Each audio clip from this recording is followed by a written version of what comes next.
je l'avais voulu le relever. En 2035, quel schéma directeur de l'aménagement et du développement du territoire départemental de Thiès? Un sujet que vous avez la mention très bien.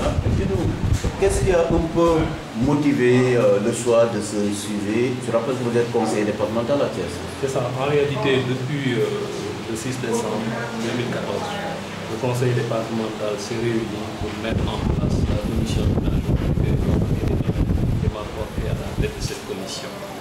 Depuis lors, ma mission était de voir, conformément aux dispositions du Code général des collectivités locales, en l'occurrence l'article 316, comment élaborer le schéma directeur de l'aménagement du territoire. C'était une obligation faite pour une compétence transférée à un département. Et il est clair qu'aucun département du Sénégal n'a à ce jour réalisé son schéma directeur de l'aménagement du territoire. Nous, on s'était donné pour objectif de réaliser le département.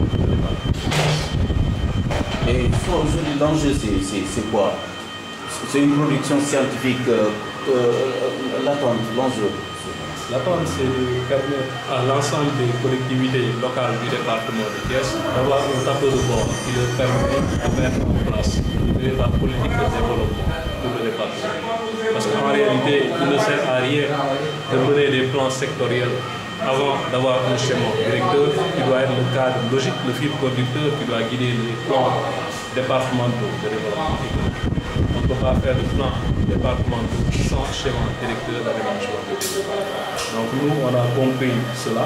Notre commission a fait un travail collectif à partir duquel nous nous sommes rapprochés d'un institut de recherche tel que l'UNESCO africaine départementale pour faire un document scientifique. Maintenant, nous avons mis à la disposition de la communauté. C'est à la communauté de se rapprocher pour voir comment en utiliser le maximum de résultats.